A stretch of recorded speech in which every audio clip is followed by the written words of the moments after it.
Hello everyone, hello बच्चों, welcome to ATP star Kota. तो बच्चों, मिनी शॉर्ट सीरीज़ को आज हम आगे बढ़ा रहे हैं। आप सबका बहुत प्यार मिल रहा है मिनी शॉर्ट सीरीज़ को।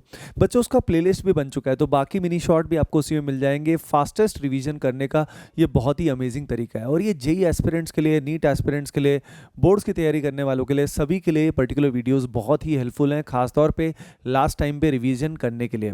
तो बच्चों, आज का जो मिनी शॉर्ट है ना, ये आपकी बहुत डिमांड आई थी इसके लिए, वो है बायोमोलिक्यूल्स के लिए। तो बच्चों, बायोमोलिक्यूल्स के जो की पॉइंट्स हैं, आज इस पर्टिकुलर कंसाइज वीडियो में हम रिवाइज करने वाले हैं। और उसके अलावा आप सभी टेलीग्राम कम्युनिटी का हिस्सा तो बन ही चुके होंगे बच्चों। डिस्क्रिप्शन में लिंक दिया हुआ है, टेलीग्राम कम्युनिटी का हिस्सा जरूर बने, क्योंकि वहाँ पे सारे मिनी शॉर्ट्स के पीडीएफ तो मिलते ही हैं। उसके अलावा आपकी पूरी जर्नी में मैं आप सभी को गाइड भी करता हूँ। तो टेलीग्राम कम्युनिटी का ज़रूर हिस्सा बने। ये जो आज का मिनी शॉर्ट है, इसका पीडीएफ भी मैं वहीं पे अपलोड करने वाला हूँ। चलो बच्चों, अब हम बात करने वाले हैं कार्बोहाइड्रेट्स के बारे में। देखिए, बायोमोलिक्यूल्स में फंडामेंटली जो की कॉन्सेप्ट्स हैं, वो पहले कार्बोहाइड्रेट्स आते हैं, और फिर प्रोटीन को बनाने के लिए हमें अमीनो एसिड्स की रिक्वायरमेंट होती है। सबसे पहले हम लोग बात करते हैं किसके बारे में? कार्बोहाइड्रेट्स के बारे में बात करते हैं बच्चों। कार्बोहाइड्रेट्स आप सभी जानते हो कि कितना कॉमनली यूज़ होता है। कार्बोहाइड्रेट्स हमारे खाने से लेके, प्लांट्स की सेल वॉल से लेके, और भी हर जगह कार्बोहाइड्रेट ही कार्बोहाइड्रेट होता है बच्चों। अब कार्बोहाइड्रेट के जो की स्ट्रक्चर्स हैं, आइए सीधा उन पे आते हैं। देखो, कार्बोहाइड्रेट्स में सबसे पहले क्लासिफिकेशन करते हैं, तो हमारे सामने मोनोसैकेराइड आते हैं, डाइसैकेराइड आते हैं, और फिर पॉलीसैकेराइड आते हैं। हम प्रॉपर एज पर एनसीईआरटी चलेंगे, है ना। तो कुछ एडिशनल की पॉइंट्स भी होंगे जो यहाँ पे स्क्रीन पे आपको नहीं दिखेंगे, उनको आप नोट भी कर लेना, है ना, और साथ साथ मेमोराइज करना है। यानी पूरा इंटरेक्टिव होना चाहिए, ये नहीं बस सुनते रहो ऐसे बेवड़ों की तरह। सिर्फ सुनने से काम नहीं चलेगा, इम्पैक्ट नहीं आएगा, है ना। इफेक्ट प्रॉपर स्ट्रांगली आना चाहिए। तो बच्चों, सबसे पहला मोनोसैकेराइड जो होता है, याद रखिए, मोनोसैकेराइड में दो होते हैं जो बहुत ही फेमस है। याद रखने का बहुत सिंपल तरीका है, वो है जीएफ। ठीक है, जीएफ से कुछ और सोचने की ज़रूरत यहाँ पे नहीं है, यहाँ पे गर्लफ्रेंड नहीं है। यहाँ पे जी जो है वो ग्लूकोज है, और एफ जो होता है बच्चों, वो फ्रक्टोज होता है। आइए सबसे पहले जीएफ के बारे में जानते हैं, जिसमें ग्लूकोज के बारे में जानते हैं। ग्लूकोज जो मोनोसैकेराइड होता है बच्चों, it is a type of aldohexose. Aldohexose का मतलब, यहाँ पे हमारे पास एल्डिहाइड होता है, उसके अलावा टोटल कार्बन हमारे पास 6 होते हैं। ओज यहाँ पे इसलिए लिखा जाता है क्योंकि ये कार्बोहाइड्रेट होता है बच्चों। अब यहाँ पे इसके स्ट्रक्चर के बारे में बात करते हैं। देखिए, एक इसका फिशर प्रोजेक्शन होता है। टोटल कायरल सेंटर इसमें 4 होते हैं, 4 कायरल सेंटर होते हैं। तो इसमें आप समझ सकते हैं टोटल ऑप्टिकल आइसोमर 2⁴ बन सकते हैं, यानी 16 यहाँ पे बन सकते हैं ना।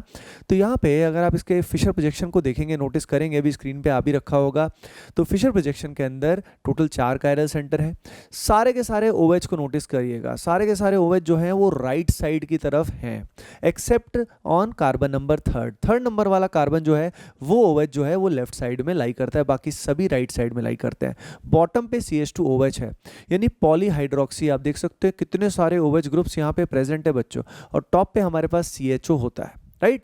अब एल्डिहाइड यहाँ पे होता है, तो बहुत सारी प्रॉपर्टीज जो होती हैं एल्डिहाइड की, वो ये शो करता है। कोई कोई पर्टिकुलर प्रॉपर्टीज ये एल्डिहाइड की शो नहीं करता है, पर ज़्यादातर प्रॉपर्टी ये शो करता है।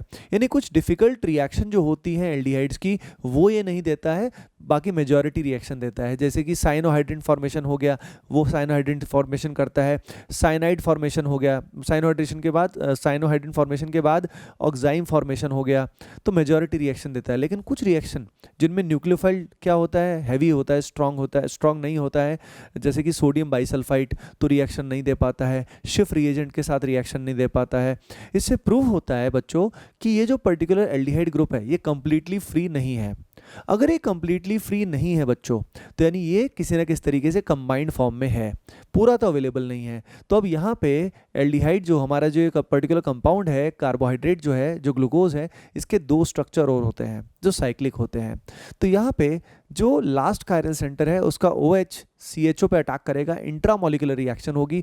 और आप सभी को पता होना चाहिए, अल्कोहल एंड एल्डिहाइड आपस में रिएक्शन करते हैं, तो यहाँ पे हेमी एसिटल फॉर्मेशन होगा। अब यहाँ पे जब हेमी एसिटल फॉर्मेशन होगा, तो ऊपर वाला CHO का जो कार्बन है, ये पहले कायरल सेंटर नहीं था, अब ये सेंटर कायरल बन जाएगा। तो इसमें देखिए आप सभी, अब साइक्लाइजेशन हो जाएगा। साइक्लाइजेशन होके जो टॉप मोस्ट कायरल सेंटर है, जो पहले CHO हुआ करता था, उस पे OH ग्रुप अगर राइट साइड में आएगा बच्चों, तो ये फॉर्म हो जाएगी अल्फा डी ग्लूकोज। यहाँ पे कैपिटल D आएगा, और कैपिटल D का मतलब क्या होता है मैं आपको बता देता हूँ।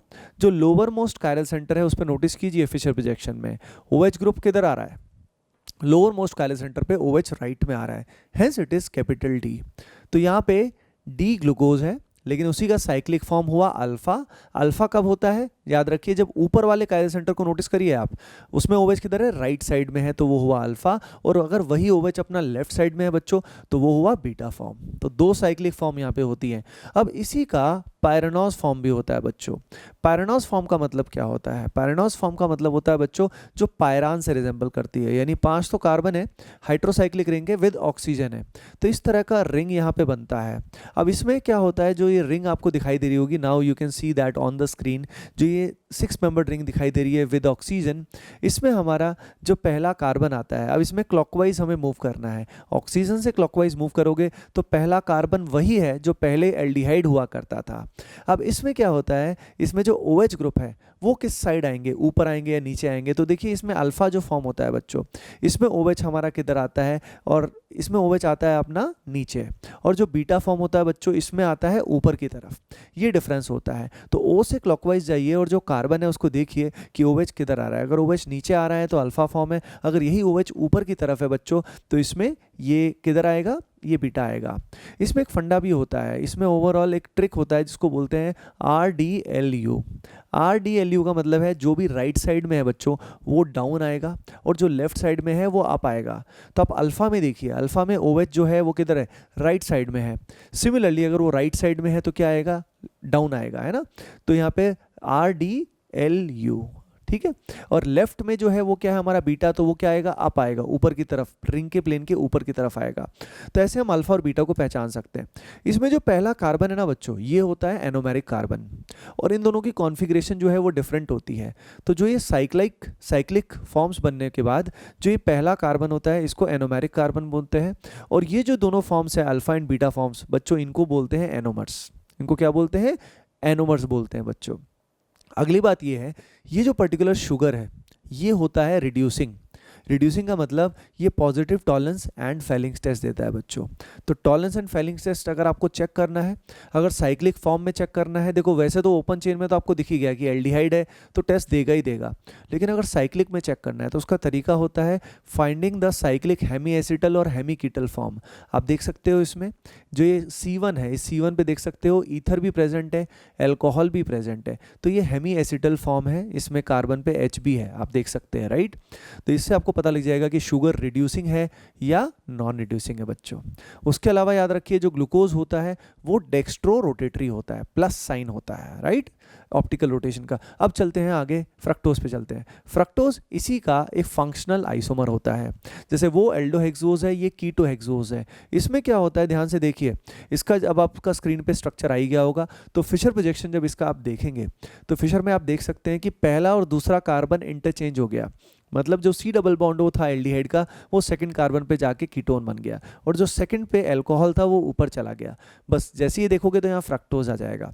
सिमिलरली यहाँ पे भी जब स्ट्रक्चर बनाओगे ना बच्चों, तो यहाँ पे भी साइक्लिक फॉर्म बन सकती है। अगेन दो साइक्लिक फॉर्म यहाँ पे बन सकती हैं, एक अल्फा फॉर्म, एक beta form, in a very similar way बच्चों। यानी यहाँ पे भी एक अल्फा फ्रक्टोज आएगा, और एक यहाँ पे भी बीटा फॉर्म आएगा बच्चों। अब यहाँ पे याद रखिए ये डेक्स्ट्रो रोटेटरी नहीं होता, ये लीवो रोटेटरी होता है। Got it everyone.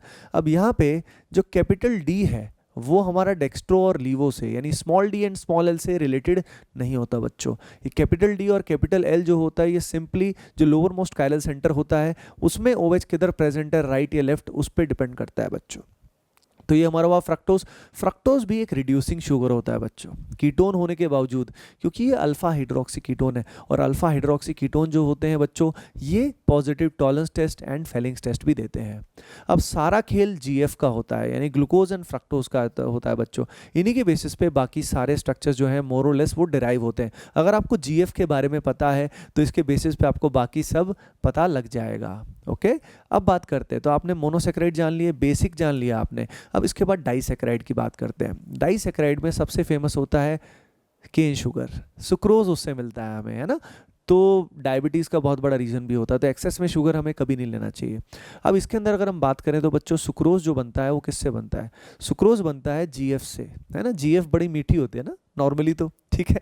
तो यहाँ पे ग्लूकोज एंड फ्रक्टोज की बात करते हैं, यानी यहाँ पे ग्लूकोज और फ्रक्टोज आपस में जब कंबाइन करते हैं तो इन दोनों के कॉम्बिनेशन से हमारा क्या बनता है, ये सुक्रोज बनता है। अब ध्यान रखिए, इसमें ग्लूकोज तो जो हमारा होता है वो होता है अल्फा डी ग्लूकोज, ठीक है, अल्फा डी ग्लूकोपायरानोज। अब यहाँ पे जो दूसरा फ्रक्टोज होता है वो उसका बीटा फॉर्म यहाँ पे होता है बच्चों, ठीक है। तो एक का अल्फा फॉर्म है, दूसरे का बीटा फॉर्म है, दोनों आपस में कंबाइन करते हैं, और दोनों जब कंबाइन करते हैं बच्चों तो यहाँ पे C1C2 यानी यहाँ पे पहला कार्बन और उसका दूसरा कार्बन आपस में कंबाइन करता है। याद रखिए, जो C2 कार्बन होता है फ्रक्टोज के अंदर वो उसका एनोमेरिक कार्बन होता है। अब इसमें अगर आप चेक करेंगे सुक्रोज में बच्चों, तो ये एक रिड्यूसिंग शुगर नहीं मिलता है, क्योंकि इसमें आप चेक करिए, इसमें कहीं पे भी हमारा साइक्लिक हेमी एसिटल हेमी कीटल आपको नहीं मिलने वाला है, राइट। तो यहाँ पे दोनों एनोमेरिक कार्बन आपस में कंबाइन करते हैं, जिसमें बीच में वाटर निकल जाता है, और वाटर निकल के आप देख सकते हैं कि ईथर लिंकेज होगा जिसको बोला जाता है ग्लाइकोसिडिक बॉन्ड। तो यहाँ पे C1 और C2 आपस में कंबाइन करता है, ये अपने को पता होना चाहिए, एंड ये शुगर नॉन रिड्यूसिंग है। नेक्स्ट हम चलते हैं, the next one is in the sequence में देखते हैं तो माल्टोज जो बनता है बच्चों, ये बहुत ही सिंपल है, ये अल्फा डी ग्लूकोज से बनता है। 2 यूनिट्स अल्फा डी ग्लूकोज के आपस में कनेक्ट करते हैं, लेकिन यहाँ कनेक्शन किस में होता है, C1 एंड C4 में, यानी एक यूनिट का C1 होता है, पहला कार्बन होता है नंबरिंग के हिसाब से, क्लॉकवाइज नंबरिंग करते हैं, और दूसरे का C4 होता है बच्चों। अगेन यहाँ पे ईथर लिंकेज होती है जिसको हम ग्लाइकोसिडिक बॉन्ड बोलते हैं। यहाँ पे आप चेक कर सकते हैं, जो राइट वाला यूनिट है वहाँ पे जो कार्बन है C1 है वो हमारा फ्री रह गया, यानी वहाँ पे साइक्लिक हेमी एसिटल प्रेजेंस होने की वजह से ये positive Tollens and Fehling test देगा बच्चों। तो ये एक तरह का रिड्यूसिंग शुगर होता है। आगे चलते हैं, अब मल्टोज से अगला बच्चों लैक्टोज होता है। लैक्टोज में हमारे पास होता है गैलेक्टोज के अलावा हमारे पास होता है ग्लूकोज। दोनों के दोनों हमारे बीटा फॉर्म होते हैं बच्चों, है ना। लैक्टोज जो है वो मिल्क में मिलता है, और आप याद भी रख सकते हो कि बेटा दूध पिएगा, तो बेटा दूध पिएगा यानी बीटा, यानी दोनों बीटा फॉर्म होती है, तो बीटा गैलेक्टोज है और वहाँ बीटा ग्लूकोज है बच्चों। गैलेक्टोज जो बीटा होता है आप देख सकते हैं, it is C4 epimer of beta glucose, यानी बीटा ग्लूकोज का C4 एपिमर है। एपिमर का मतलब है C4 पोजीशन पे ना कॉन्फ़िगरेशन क्या हो गई, चेंज हो गई, कॉन्फ़िगरेशन अपोजिट हो गई, तो OH का पोजीशन क्या हो गया, ऊपर नीचे हो गया, मतलब चेंज हो गया, राइट, एक्सचेंज हो गया। तो इससे आपको गैलेक्टोज भी याद रख सकते हो कि गैलेक्टोज का स्ट्रक्चर क्या है। तो स्ट्रक्चर अगर आपको GF का पता है स्ट्रक्चर ना, तो बाकी सारे स्ट्रक्चर आपको पता हो जाएंगे, है ना। तो गहराई में मत सोचिएगा, बस इतना ही थ्योरी में आप समझ रहे हो ना सारे फंडे, ठीक है। तो यहाँ पे आपने देख लिया कि डाइसैकेराइड क्या है। अब पॉलीसैकेराइड की बात करते हैं बच्चों। पॉलीसैकेराइड में हमारे पास पहला जो बहुत ही फेमस होता है वो होता है स्टार्च। आप सभी जानते हो यार, बहुत ज़्यादा इंपॉर्टेंट होता है। स्टार्च की अगर हम बात करें तो इसके 2 कंपोनेंट होते हैं, एक होता है अमाइलोज, एक होता है अमाइलोपेक्टिन। अमाइलोज जो होता है बच्चों, उसका स्ट्रक्चर आपको स्क्रीन पे दिखाई दे रहा होगा। अमाइलोज पूरा जो स्टार्च होता है उसका 15 से 20% जो होता है वो हमारा अमाइलोज होता है, और बाकी बचा हुआ हमारा अमाइलोपेक्टिन होता है। अमाइलोज की बात करें तो यहाँ पे ये फॉर्म होता है, दोनों के दोनों अल्फा डी ग्लूकोज से फॉर्म होते हैं, यानी माल्टोज का एक्सटेंडेड वर्जन है। पॉलीसैकेराइड का मतलब बहुत सारे यूनिट आपस में कंबाइन करेंगे, राइट। तो यहाँ पे अल्फा डी ग्लूकोज के बहुत सारे यूनिट आपस में जुड़ जाते हैं, C1 C4 लिंकेज होता है और लीनियर चेन बन जाती है। लीनियर चेन आप देख भी सकते हैं स्क्रीन पे, लीनियर चेन बन जाती है। लेकिन अमाइलोपेक्टिन के अंदर क्या होता है, अमाइलोपेक्टिन के अंदर 2 तरह का लिंकेजेस होता है। C1 C4 तो लिंकेज होता ही है, प्लस लेकिन वहाँ ब्रांचिंग भी होती है, वहाँ C1 C6 लिंकेज भी हो जाता है। तो 2 तरह के लिंकेजेस यहाँ प्रेजेंट होते हैं बच्चों, यानी जो हमारा पॉलीसैकेराइड होता है उसमें मल्टीपल ग्लाइकोसिडिक बॉन्ड्स होते हैं। ग्लाइकोसिडिक बॉन्ड याद है ना आपने को, क्या बताया था मैंने आपको, जो बीच में ईथर होता है वो ग्लाइकोसिडिक बॉन्ड होता है बच्चों। तो पॉलीसैकेराइड में स्टार्च का बहुत बड़ा रोल होता है। The next one is cellulose जो होता है, प्लांट सेल वॉल जो बनता है, उसमें आप देख सकते हैं सेलुलोज का बहुत बड़ा रिलेशन होता है बच्चों। अब यहाँ पे सेलुलोज की बात करें तो ये हमारा किस चीज़ से बनता है, ये हमारा ग्लूकोज से बनता है बच्चों, और बीटा डी ग्लूकोज से बनता है। अब यहाँ पे जो लिंकेज होता है वो C1 C4 होता है। तो बीटा डी ग्लूकोज का ये पॉलीमर है, नेचुरल पॉलीमर है। स्टार्च भी एक नेचुरल पॉलीमर होता है बच्चों, एंड C1 C4 लिंकेज होता है। अब यहाँ पे आप देख सकते हो दोनों स्टार्च में और सेलुलोज में these are non reducing sugars. इन शुगर्स में रिड्यूसिंग टेंडेंसी नहीं होती है, राइट। अब चलिए बच्चों हम मूव करते हैं अमीनो एसिड्स पे। देखिए प्रोटीन जो होते हैं, प्रोटीन अमीनो एसिड्स के ही पॉलीमर होते हैं। अमीनो एसिड्स आपस में कंबाइन करके बनाते हैं पेप्टाइड, यानी एक तरह का अमाइड लिंकेज बनाते हैं, राइट। और पॉलीपेप्टाइड जो प्रोटीन होता है वो एक तरह का पॉलीपेप्टाइड होता है बच्चों। तो अमीनो एसिड्स हमें जानना बहुत ज़रूरी होता है। अमीनो एसिड्स 20 हैं टोटल, जो नेचुरली अकरिंग है दुनिया में, नेचुरली जो मिलते हैं वो 20 अमीनो एसिड्स हैं। उसकी लिस्ट आपको याद करने का मैं फंडा ही बताने वाला हूँ, ट्रिक भी बताने वाला हूँ। और ये पीडीएफ मैंने आपको पहले ही बता दिया कि हमारी कम्युनिटी का हिस्सा ज़रूर बने बच्चों। ये अपनी एटीपीएंस की कम्युनिटी है, उसमें बहुत अमेजिंग कंटेंट, गाइडेंस, बहुत कुछ मिलता है। तो डिस्क्रिप्शन में लिंक दिया हुआ है, उसका हिस्सा ज़रूर बने। एंड गाइस, वीडियो पसंद आ रहा है ना आपको, तो लाइक अभी से कर देना और चैनल को सब्सक्राइब भी कर देना बच्चों, ओके। चलो अब अमीनो एसिड्स को जानते हैं। देखो टोटल 20 अमीनो एसिड्स में से जो भी स्टार मार्क्ड होंगे वो असेंशियल अमीनो एसिड्स हैं, यानी ये वो अमीनो एसिड है जो हमारी बॉडी ना खुद से सिंथेसाइज नहीं कर सकती, इसको हमें एक्सटर्नली कहीं से अचीव करना पड़ता है, हमें कंज्यूम करना पड़ता है। अब देखिए यहाँ पे मैं एक ट्रिक बताने वाला हूँ आपको, और स्ट्रक्चर्स कैसे याद करने हैं वो भी बताऊंगा मैं आपको बच्चों, ठीक है। तो बहुत ही मज़ा आने वाला है अमीनो एसिड्स का, ऐसा आपने कभी नहीं देखा होगा, क्योंकि मैंने खुद ने आज ही ये ट्रिक बनाई है, राइट। मैं इतने सालों से पढ़ा रहा हूँ पर आज मैंने एक ट्रिक बनाई है, होपिंग दैट आपको मज़ा आएगा। और आप कमेंट सेक्शन में बताना आपको कैसी लगी। थोड़ी सी फनी है बट लेकिन ठीक है यार, अब जो दिमाग में आया वो आपके साथ शेयर कर रहा हूँ। ये कहानी है, एक सीन इमेजिन करिए, एक फंक्शन चल रहा है, उस फंक्शन में एक गांव में एक फंक्शन चल रहा है और गांव में कौन आया हुआ है, सीएम आया हुआ है, ठीक है। Imagine the situation. अब गांव में जो सीएम आया हुआ है, चीफ मिनिस्टर आया हुआ है, तो वहाँ पे कोई एक गांव की लड़की आती है और वो गाना गाने लग जाती है, ठीक है। तो वो गाना जो गाती है वो बहुत ही अच्छा गाती है, ठीक है। सीएम उसका गाना सुन के मदहोश हो जाता है और उसके प्यार में पड़ जाता है। तो सीएम और गाँव वाली के बीच में प्यार हो जाता है, राइट। लेकिन अब ये देख के, सीएम का उत्साह देख के गांव वाले जो सह नहीं पाते कि भाई गांव की बेटी है ये, सीएम हमारी बुरी नज़र डाल रहा है हमारी बेटी पे। तो यहाँ पे सीएम की क्या होती है, पिटाई। प्यार के चक्कर में क्या होती है, पिटाई। तो बड़ी इंटरेस्टिंग, आपको शायद सिनेरियो इमेजिन हो भी गया होगा, ठीक है। तो सीएम और गांव वाली का खेल है। तो यहाँ पे शुरू में अगर हम बात करें तो पहले 5 अमीनो एसिड बच्चों जो आते हैं वो आते हैं गावली, ठीक है। गावली मतलब ग्लाइसिन, एलानिन, वेलिन, आइसोल्यूसिन, है ना। गांव वाली नहीं है ये, वैसे गावली है ना। तो यहाँ पे गावली में जी है ग्लाइसिन, फिर है एलानिन, फिर है वेलिन, फिर है ल्यूसिन, फिर है आइसोल्यूसिन। पहले मैं कहानी से बता देता हूँ, फिर स्ट्रक्चर की बात करूंगा।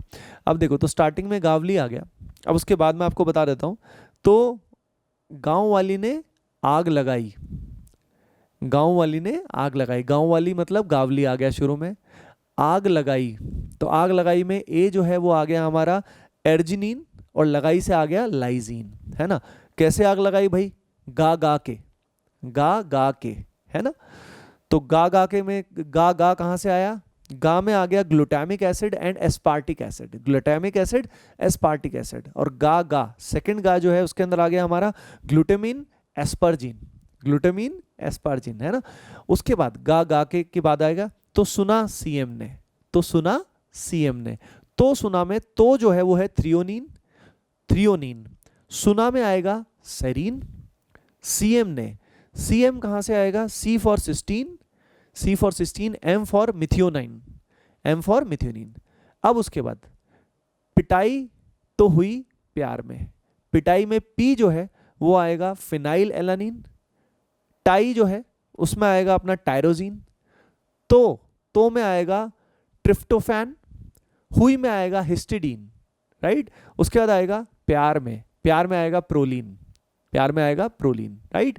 तो अब आप देख सकते हैं गांव वाली ने आग लगाई, गा के, तो सुना सीएम ने, तो सुना सीएम ने। उसके बाद क्या आएगा, पिटाई तो हुई प्यार में, राइट। तो यहाँ पे पिटाई तो हुई प्यार में, इसमें मैंने आपको बता भी दिया नाम सबके। अब स्ट्रक्चर्स याद करने का फंडा बता देता हूँ। सबसे पहले देखो, सबसे पहले हमारे जो गांव वाली वाला जो आता है ना फेज, वो आता है न्यूट्रल अमीनो एसिड्स।